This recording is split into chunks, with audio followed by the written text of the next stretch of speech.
kune vane urombe vanofanira kuti vabatsirwe, kune vane nyaya dzavo, kwete kuti inyaya dzaJesu, but inyaya dzevanhu vari pasi pangaenda.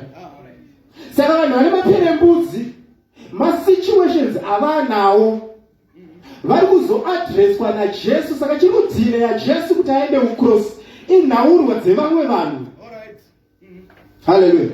Saka chiri kudhile yaJesu kuti aende kucross azonotaura kuti it is finished. Pane vanhu vane nyaya dzavo dzekuti havaone, kune vanhu vane nyaya dzavo dzekuti vane maperembudzi, kune vanhu vane nyaya dzavo dzekuti misana yavo yakakotama, kune vanhu vane masituations avo panyika. Saka Jesu achatozombomira achiadresa situation yemumwe munhu waasangana naye in the process of going to the cross. Are you getting me? Uri kundibata zvakanaka? Uri kundibata zvakanaka? Kana siri kubatika robva wataura kuti adzokorodzai munhu waMwari. Hallelujah, hallelujah. Saka chiri kukanganisa Jesu kana kuti chiri kudhileya Jesu pamisheni hombe, masituations, maproblems erimwe timu riri pasa. Hallelujah. Saka yemasituations haina kutanga nhasi, yematambudziko haina kutanga nhasi, yeurombe haina kutanga nhasi, yepoverty haina kutanga nhasi. Inhaurwa dzakatanga kare. Jesu chaiye akatombomira at a certain point to address those situations. Saka kunyange wakagamuchira Jesu zuro kana kuti last month, chinhu chatinogona kuwirirana ndechekuti maproblems haapere. Maproblems haapere. Inhaurwa dzinongoitika, masituations anosumuka. Hazvinei kuti wakagamuchira Jesu, hazvinei kuti unouya kuchechi every day. Maproblems anoaraiza, anosumuka. Hallelujah, hallelujah. Hallelujah, hallelujah. Say the power in me. Say the power in me. Say it like you have power. Say the power in me. Say faith. Say faith. Say faith. Right. Unaona kuti Jesu kuya kwaita panyika, he is being delayed because of certain situations that affect vanhu vari pasi vari panyika. Saka yemasituations even up to now tirongoma experience urwere tiri experience, kushayiwa mari, masituations esaya tirongoma experience. Vana vari kufoira kuzvikoro, we are jobless, masituations ari kungoramba achingosumuka. Hallelujah, hallelujah. Urwere kuzvipatara, vakagamuchira Jesu ndomuona ari achitoda kuona chiremba. Maproblems ari kuharaiza. Uchitobva muchechi muno mune problem yakatokumirira futi kumba. Chikafu hamuna mba. Mari yekutenga, maproblems, masituations ari kuharaiza. Hallelujah, hallelujah. Hallelujah, hallelujah. Saka naurwa yemasituations ingoripo. Ingoripo. Masituations aripo. Jesu akatouya ndobva asangana nazvo, but hazvina kumutadzisa kuenda kucross. Hallelujah.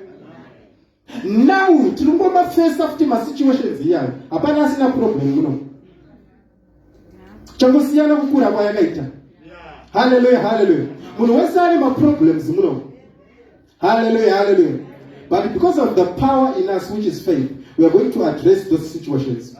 We are going to address those situations. Hallelujah, hallelujah. Hallelujah, hallelujah. Mark 4 verse 35. Mark 4 verse 35. Unokuti ndiverengerewo. Ndichivereka ndichiexplaina. Mark 4 verse 35. Tangeni chirungu mwana wamwari. Okay. Mark 4 verse 35. Yes. On that day, Yes. when evening came, Jesus said to his disciples, He said to his disciples, let's go across to the other side. let's go across to the other side of the lake. of the lake. Yes. So after leaving the crowd, After leaving the crowd, they took him along, they took him along, just as he was in the boat. just as he was in the boat. and other boats were with and him. other boats as well. Mm? Now a great windstorm developed. Thank you. Ndokuda kuti mudzokorodze futi ipapo munongo. Pane nyaya hombe. Verse 36. From 35 to 35. On that day when evening came, Yes. Jesus said to his disciples, Yes. let's go across to the other side Let's of the go lake. across to the other side. So after leaving the crowd, Yes. they took him along, just as he was in the boat, and other boats were with him. And the other boats were with him. Okay, Pastor Grace, no number of vision here. 25. Yes. From 35 it says, on that same day, On that same day, when evening had come, he said to them, let us go over to the other side of to the the other side, yes, And leaving the throne, they took with him, they took with him. just as he was, Mhm. in the boat in which he was sitting, Yes. and the other boats were with him. And the other boats were with him. And a furious storm of wind, And a furious storm of wind. of hurricane proportion, Of hurricane, you know, but I told hurricane. arose, and the waves kept beating onto the boat, The waves kept beating. so that it was already becoming filled. Yes. Okay. But he himself Himself. Shinzwa manje pati ya Jesu. Himself. was in the stern of the boat, Yes. asleep Sleeping on the leather cushion. on the left. Patana imwe nyaya futi ipapa. Batereka titangire kubva pakutanga. Jesu ari kutaurira madisciples ake apedza kushumira. Let us cross over to the other side. Handei kune rimwe rutivi.